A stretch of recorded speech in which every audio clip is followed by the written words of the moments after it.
J'ai tellement souffert au Canada. Moi, je suis allé au Canada pour faire un parcours de génie électrique. À un moment, je n'ai pas pu cacher la vérité. Vraiment longtemps.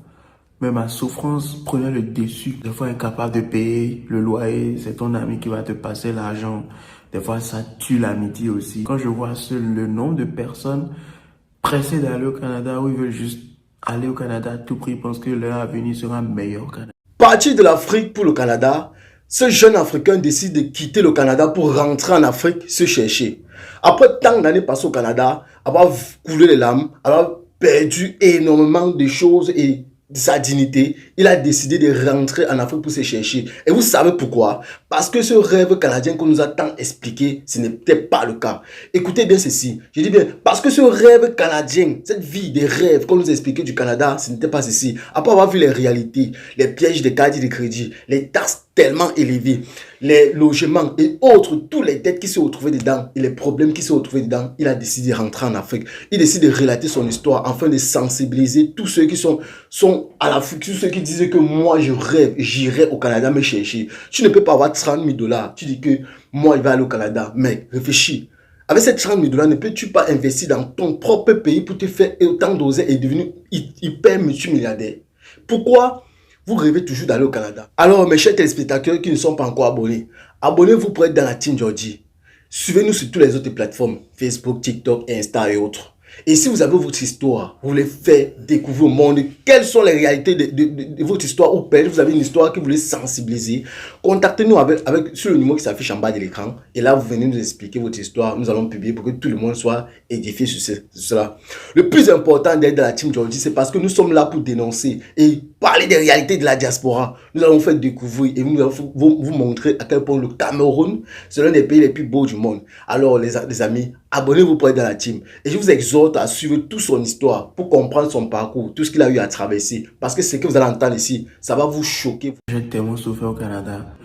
Moi, je suis allé au Canada pour faire un parcours de génie électrique. Je suis allé pour l'université. J'ai fait le premier, deuxième trimestre. J'ai fait 1 an, 2 ans. Après, mes parents n'avaient plus les moyens. Donc, quand tu me vois ici, tu penses que ma vie était en rose. Ma vie n'était pas rose. Après ça, j'ai connu la galère. Rien que la galère. J'avais une copine, je ne lui ai jamais dit ce qui se passait. Elle allait au cours, elle venait tout le temps à la maison, dans mon appartement. Elle me voyait toujours à la maison. Mais elle ne savait pas ce qui se passait. À un moment, je n'ai pas pu cacher la vérité. Vraiment longtemps. Mais ma souffrance prenait le dessus. Des fois, incapable de payer le loyer, c'est ton ami qui va te passer l'argent. Des fois, ça tue l'amitié aussi. Tout le monde te fuit. Tu es le galéreur. Donc, quand je vois le nombre de personnes pressées d'aller au Canada, où ils veulent juste aller au Canada à tout prix, pensent que leur avenir sera meilleur au Canada. Moi, je leur ris au nez. Sur mon autre compte, sur TikTok, quand les gens me disent « Ah, moi j'ai 20 000 $, moi j'ai 30 000 $, je suis prêt à aller », je leur dis « Mais attendez, vous avez cette somme-là et vous ne pouvez pas simplement investir au pays chez vous. » Je me demande qu'est-ce qui se passe. Tu vas aller investir cette somme pour espérer avoir peut-être 100 000 $ l'année, 150 000, que peut-être à peine 1% de toute la population canadienne y font vraiment. Sinon, la majorité des Canadiens sont en galère, hein, qu'ils soient blancs, noirs, jaunes, ils sont tous en galère. Ça, c'est la majorité. Si tu n'as pas ce genre d'emploi, même quand plus l'emploi est élevé, plus tu payes de taxes. C'est un pays où tu es tellement taxé que tu te demandes, mais au final, ça, c'est à quoi de travailler autant quand tu fais peut-être 100 000 $ et le gouvernement va prendre 57 000, il te reste 43 000. Ils n'ont qu'à venir faire le boulot à ta place au finish. Parce qu'ils prennent plus de la moitié, tu es comme, mais attends, tu travailles autant pourquoi? Moi, l'école n'a pas marché. Là, j'ai voulu faire un centre de formation professionnelle. Même ça, j'étais incapable parce que tu travailles comme un fou. Tu travailles 2 jours successivement. À peine tu dors 4 heures. Tout ça pour accumuler le plus d'argent possible, pour pouvoir payer tes frais scolaires. Mais tu as d'autres dépenses ou la famille ou d'autres personnes. Tu n'as pas pu, tu ne peux pas réussir. Tu ne peux pas même payer cette formation.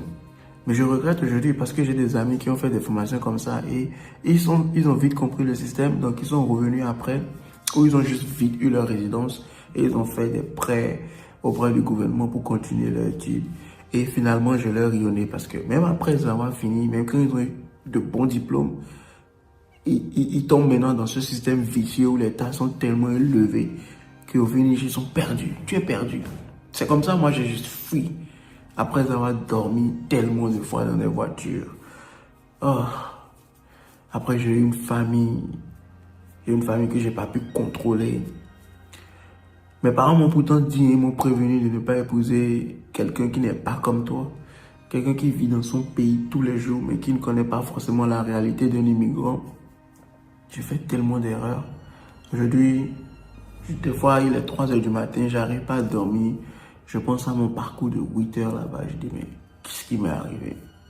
Donc, c'est là j'ai eu le courage de dire, ok, au moins l'immigration m'a tellement fait souffrir que je peux donner des conseils pratiques aux gens, faire des séries de vidéos et apprendre à d'autres personnes à bien immigrer et décortiquer toute l'information qu'il faut. Peut-être quoi, il est 3 heures du matin. Et c'est ça qui m'inspire. J'ai tellement de photos que je peux partager avec vous. Quand je pars derrière, je n'arrive jamais à trouver quelque chose de bien. En 2018 déjà, à Ottawa, je faisais... Je ne sais pas si vous pouvez bien voir. Je travaille au McDo. C'est souvent toi, tu fais des boulots, tu n'es pas trop fier de ça. Tu vas nettoyer les toilettes ou tu fais le lobby alors qu'il y a d'autres personnes qui peuvent le faire. Même si tu es apte. Ou des fois, tu es dans la cuisine ou tu es au front, mais tu dois quand même faire le boulot que beaucoup de personnes n'ont pas envie de faire. Mais tu n'as pas vraiment d'autre choix. Hein. Alors que chez toi au pays, tu as une grosse maison. Tes parents ont les moyens, mais tu es têtu. Ou juste parce qu'à un petit moment, ils étaient incapables, tu tombes dans des problèmes. Tu as déjà maximisé ta carte de crédit. Pour ne pas dire, même quand tu n'as pas ce genre de problème, les gens ont leur carte de crédit maximisée. Si seulement les gens pouvaient juste vous dire la réalité, les vraies réalités, vous allez comprendre. Ma toute première voiture, j'étais tellement fier de ça. J'ai compris que c'est un système où ils sont tellement méchants. Ils vont juste vouloir à tout prix vous donner des crédits. D'ailleurs, même quand tu viens dans le Canada, automatiquement, ils vont te donner une carte de crédit. Mais ils ne vont pas t'éduquer dessus.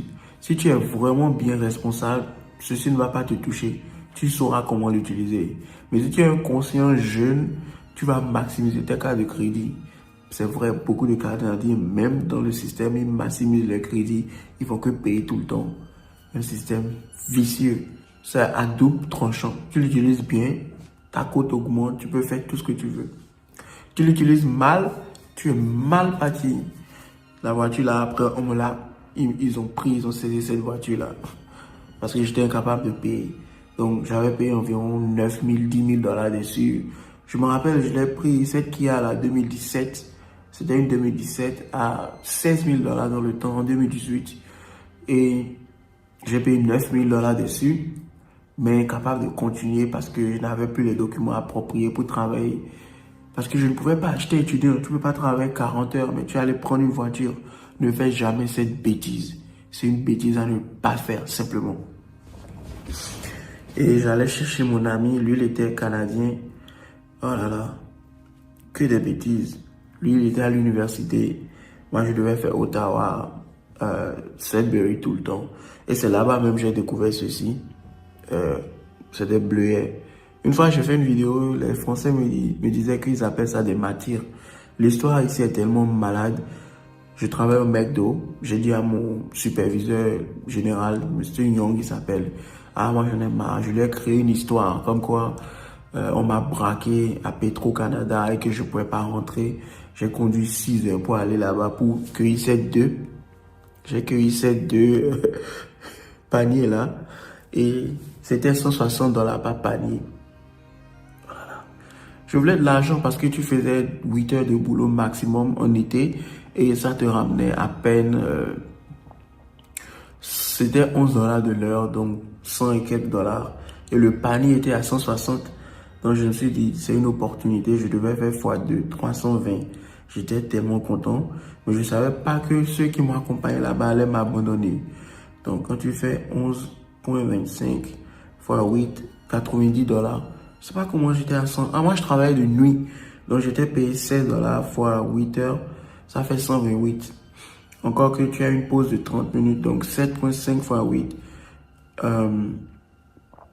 Donc, 7,5 fois 16, voilà, 120 $. C'est tout ce que je pouvais faire. Donc, on m'avait dit que je pouvais faire 160 par panier. J'étais tellement heureux. J'ai pris ma voiture, vroom, je suis allé là-bas. J'ai fait 2 paniers, mais j'étais perdu dans la forêt, comme je disais. C'est triste, hein? Voilà, c'était vraiment triste. Finalement, je m'en suis en sorti. La forêt, là, était remplie d'ours. Il paraît même 4 ours. Les galères. J'ai vu des Ivoiriens qui quittaient d'abord Thunder Bay et aussi en plein hiver. Ils devaient faire des courses. Mais c'était un été que moi j'ai eu à faire ça. Mais ils venaient quand même. Parce que eux, ils avaient d'autres types d'activités là-bas dans le temps. Et moi, je suis allé là-bas pour cueillir des bleuets, pour ne pas dire des mâtires. J'ai galéré. Le Canada, c'est beaucoup de souffrance. Après toi, ce genre de choses. D'ailleurs, quand tu vois mon visage très souvent, tu te demandes, mais qu'est-ce que lui là? J'avais toujours l'air triste. Tu vois? J'avais souvent l'air fatigué. Je sais pas pourquoi. Mais je suivais les gens. Et j'étais souvent très derrière.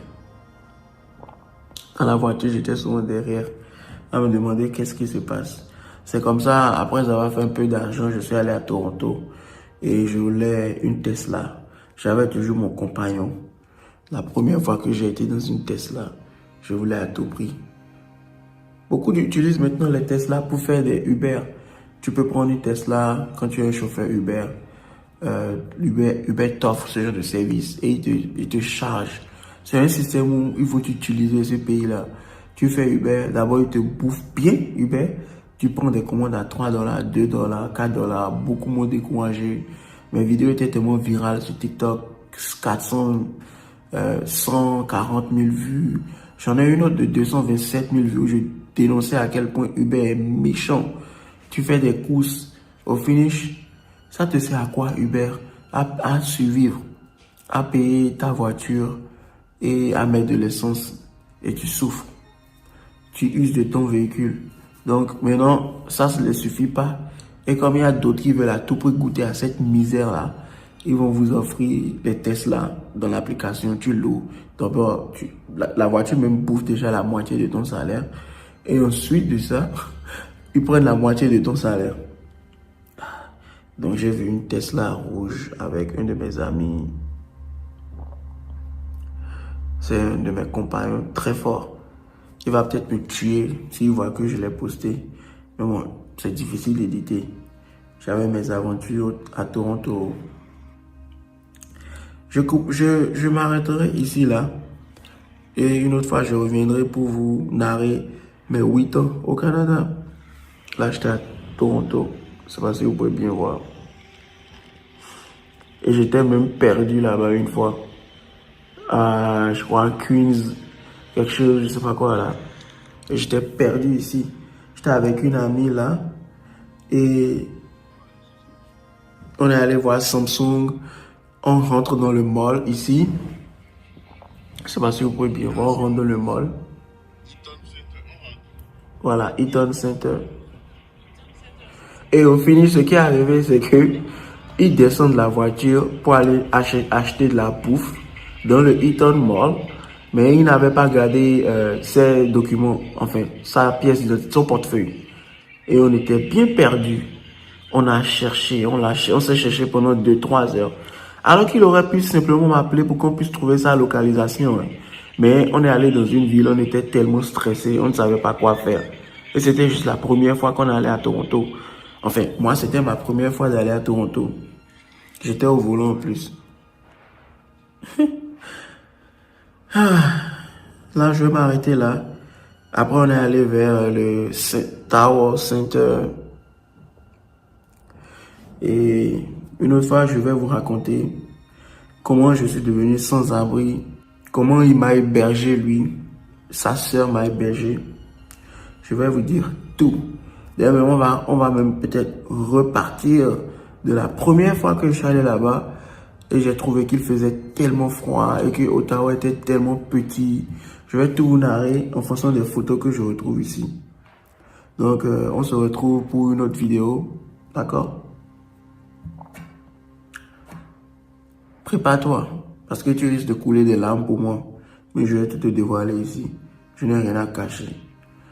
Je suis rentré au pays et je fais comme on dit, brainstorming, tout mon parcours, comment j'ai failli faire la prison, voilà, tout ça.